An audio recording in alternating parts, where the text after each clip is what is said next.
Om Swastiastu. Di tengah pandemi COVID-19 ini, saya pelaku wisata Bali sangat mengalami dampak yang luar biasa. Tetapi di balik pandemi ini ada kebijakan pemerintah yang sangat luar biasa, terutama Menteri Kelautan, yang memberikan harapan baru di tengah pandemi ini karena Peraturan Menteri Nomor 12 2020 ini tentang budidaya lobster dan ekspor benih lobster. Dengan permen ini, saya mencoba membuat budidaya lobster di Bali. Untuk memulai hal tersebut, saya langsung menghubungi pemilik Aquatech yang saya kenal dari 4 tahun yang lalu, di mana saya tahu bahwa Aquatech adalah perusahaan yang ahli di dalam bidang budidaya di laut. Kebetulan 4 tahun yang lalu, saya sudah memakai produk Aquatech yang saya pakai untuk wisata tirta dan bahari. Dan produk Aquatech ini yang membuat usaha saya lebih maju dari sebelumnya. Tetapi karena COVID-19, bidang pariwisata di Bali terhenti sementara. Dan sekarang ada peraturan menteri baru, satu-satunya harapan saya yang memulai usaha di tengah pandemi ini adalah budidaya lobster. Untuk itu saya ingin mengajak Anda semua melihat proses pembuatan atau pemasangan kerambah budidaya lobster yang benar. Ayo kita lihat ke lokasi. Sebelum pemasangan kerangkeng lobster di kerambah, terlebih dulu saya mau jelaskan sedikit tentang beberapa jenis kerangkeng sesuai dengan ukuran dan fungsi kerangkengnya masing-masing. Tapi sebelumnya kami harus pastikan lokasi ternak harus benar. Ada ciri-ciri lokasi yang tepat untuk dipilih. Pertama, lokasi harus di teluk. Yang kedua, harus memiliki kedalaman minimum 10 meter ke atas. Ketiga, air bersih dan sirkulasi harus bagus. Keempat, jauh dari aliran sungai atau arah air hujan yang turun ke laut. Kelima, di sekeliling banyak ada jenis ikan-ikanan, udang kecil, dan paling penting banyak terdapat kerang-kerangan karena itu sumber pakan lobster. Itulah paling mendasar ciri-ciri habitatnya. Oke, sekarang saya akan jelaskan sedikit tentang kerangkeng lobster. Dan ini kerangkeng yang berukuran S atau small, yang mana kerangkeng ini fungsinya untuk menyimpan benur atau bibit lobster yang masih putih. Selain ukurannya paling kecil, kerangkeng ini juga memiliki lubang jaring yang sangat kecil, yang tujuannya biar bibitnya tidak terlepas dari kerangkeng. Terus yang kedua, kerangkeng M atau medium, yang mana ukuran sedikit lebih besar dan memiliki jenis lubang jaring sedikit lebih besar dari ukuran S.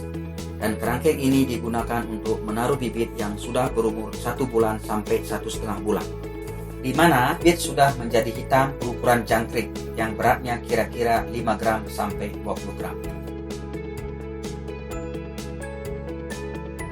Dan yang terakhir adalah kerangkeng L atau kerangkeng paling besar, yang mana fungsinya untuk menyimpan lobster ukuran 20 gram sampai lobster paling besar berat 2 kiloan, yang mana disebut sebagai kerangkeng pembesaran lobster. Di kerangkeng ini pun memiliki lubang jaring lebih besar dan ukuran sangat besar. Tujuannya agar bisa mendapatkan oksigen yang cukup. Selain itu, binatang kecil atau sumber makanan alam bisa masuk ke dalam kerangkeng. Di kerangkeng ini dilengkapi juga corong pakan agar lebih mudah memberikan pakan setiap hari tanpa menarik kerangkeng ke permukaan air setiap hari. Itulah kira-kira jenis kerangkeng yang harus dimiliki untuk beternak lobster dari benur menjadi lobster yang siap konsumsi atau siap ekspor. Nah, sekarang kita lanjut di proses pemasangan. Di dalam pemasangan setiap kerangkeng tempatnya juga berbeda-beda sesuai dengan ukuran dan jenis ukuran lobster yang ditaruh. Pertama, kerangkeng kecil itu dicemplungkan dan ditenggelamkan di dalam kedalaman cukup 3 meter sampai 4 meter dari permukaan laut dihitung dari permukaan kerangkeng bagian atas. Tujuannya, pada saat musim hujan, kadar garam air di dalam masih bagus dan menghindari sampah atau radikal bebas.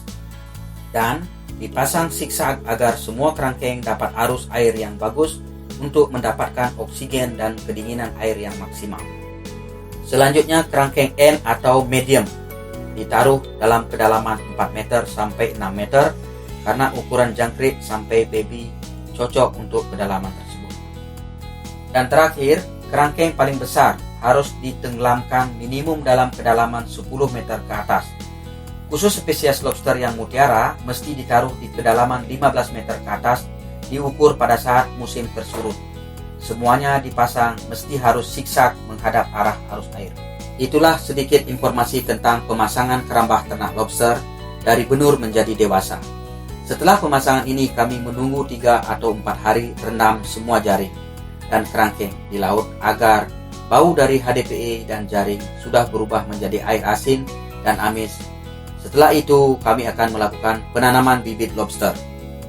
Untuk pembenihan, kami masih menunggu izin tangkap keluar dari nelayan mitra kami, sehingga apa yang kami lakukan sesuai dengan peraturan undang-undang dan menjadikan contoh berbudidaya yang benar. Cara berbudidaya ini kami pelajari dari tim Aquatech yang memproduksi kerambah ini, tim ahli balai yang sudah melakukan uji coba, tim penyelam penangkap lobster yang mengerti habitat setiap spesies lobster, tim tenaga ahli Vietnam yang pernah bekerja di kerambah bertahun-tahun, tim KKP pemegang kebijakan izin tangkap, para nelayan yang berpengalaman menangkap benih lobster, dan dari beberapa sumber terpercaya serta saing internasional. Dari gabungan semua informasi, kami padukan jadi satu kesatuan sehingga kami siap jadi peternak lobster yang profesional ke depannya. Oke, itulah ulasan tentang bagaimana pemasangan kerambah kami. Untuk berikutnya, tolong subscribe video kami karena kami akan memberikan video-video terbaru bagaimana untuk selanjutnya menternak lobster yang benar. Sekian dan terima kasih. Om Santi Santi Santi.